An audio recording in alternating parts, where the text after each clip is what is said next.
They were just living their lives on a jog, at home, out with friends, but danger wasn't lurking in the shadows. It was already inside the house. But prosecutors say Gross shot and killed his ex-girlfriend. And he went hunting for females on the University of Georgia's campus. These weren't random acts of violence. They were planned, personal, and far too common. Today, everybody got justice. Karina got justice, and the murderer got his justice. You're watching Femicide Murders That Shocked the World, Part 4.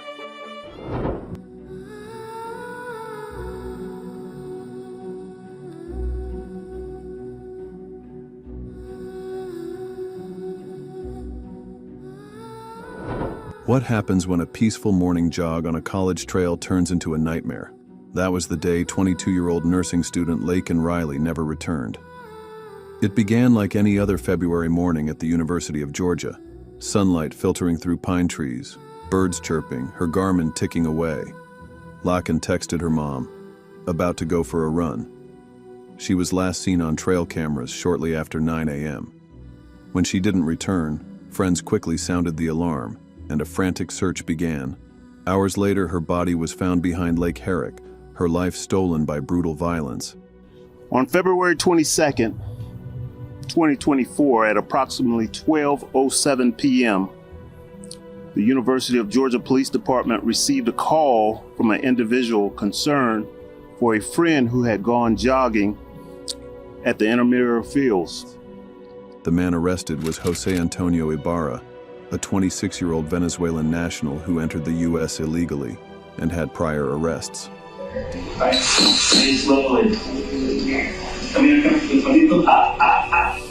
He lives here in Athens, but is not a U.S. citizen. And he went hunting for females on the University of Georgia's campus. DNA evidence and surveillance footage linked him to the crime. The tragedy shook the campus. No student had been murdered there in decades, and reignited fierce debate about femicide, campus safety, and immigration policy. He was an illegal migrant, and he shouldn't have been in our country, and he never would have been under the Trump policy. Lawmakers introduced the Laken Riley Act in her name, demanding change. Laken's final message to her mother, her laughter on the trail, her life cut short. She chased a dream of caring for others and lost it in the woods. Let her memory be a beacon. We must protect those who run toward hope.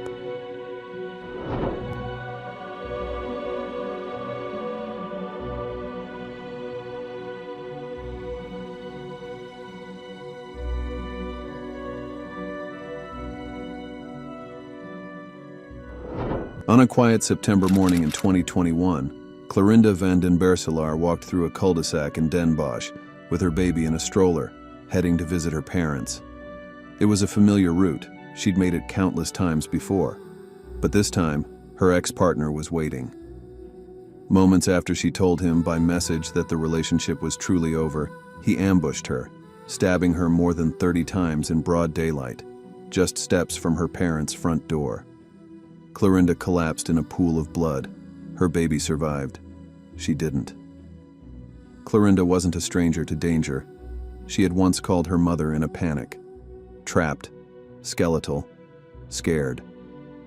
She'd already spent time in hiding during her pregnancy, had filed a police report that she later retracted, and even received one night of police protection.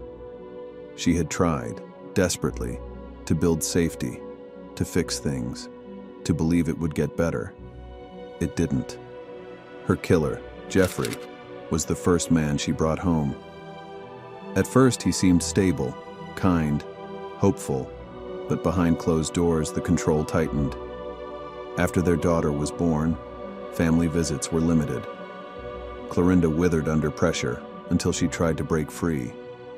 Her family now refuses to call it a domestic incident. Her mother calls it what it was: femicide. "This isn't something women can fix alone," her sister said. And it didn't happen behind closed doors. It happened in public with more than 30 witnesses. It affects all of us.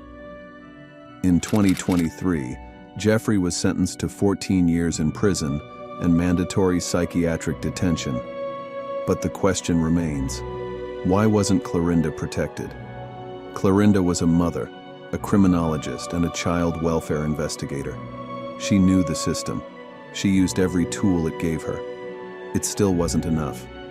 She was 34.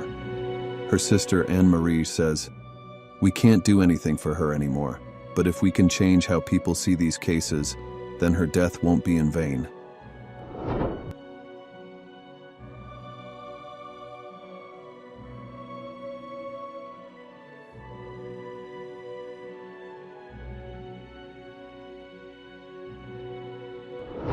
What if a simple evening stroll with your baby ended in horror? On June 29, 2022, 20-year-old Aja Johnson faced that nightmare. It was dusk on Manhattan's Upper East Side, street lamps flickering, stroller wheels whispering on pavement, her soft breaths mingling with city hum. Around 8:20 p.m., Aja pushed her 3-month-old daughter when a shadow in a black hoodie emerged. A single gunshot rang out. Aja collapsed, shot in the head at close range. Miraculously, her infant was unharmed. The assailant vanished into the night. This wasn't random. Authorities soon believed it was targeted.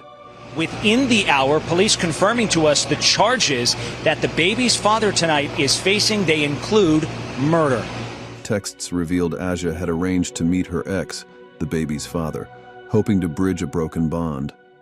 Her family revealed he had a history of abuse even during her pregnancy. They'd reported stalking and threats to police, raising alarms that were tragically ignored.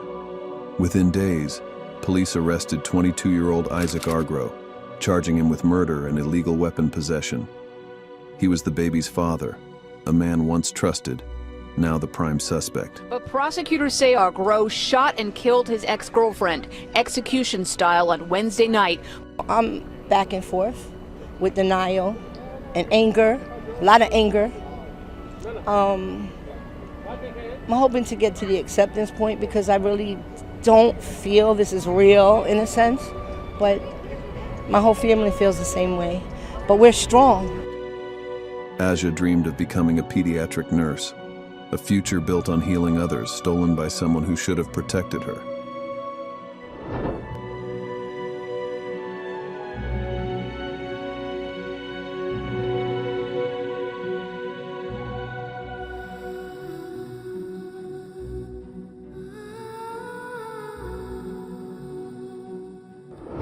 What if your daily jog became your final run? On August 2, 2016, 30-year-old speech pathologist Karina Vetrano laced up her sneakers for a sunset jog through Spring Creek Park and never came home. Just after 5 p.m., Karina told her father, "I'll be okay," before vanishing into the greenery. Hours later, her father found her body face down in tall weeds, just yards from home. Her clothes were disheveled. Her neck bore bruises, evidence of a violent struggle. Detectives collected DNA from under her fingernails, her phone, and her hair, but the case went cold for months. The ex-boyfriend cleared? Cleared. DNA swab, alibi? Yes. Family members? Cleared. Father? Cleared immediately. Eventually, police identified 20-year-old Chanel Lewis through DNA testing. After a mistrial in November 2018, a second trial in March 2019 featured Lewis's confession and overwhelming DNA evidence. Today, everybody got justice. Karina got justice, and the murderer got his justice. The jury found him guilty of murder and sexual assault, sentencing him to life in prison. Karina's death ignited national conversations about women's safety and public space violence. Her parents' tireless advocacy led to new protections for runners. I thank the jurors from the bottom of our souls and hearts. I thank them. Karina fought until her last breath, and her story still challenges us to ask, how safe are we even in plain sight?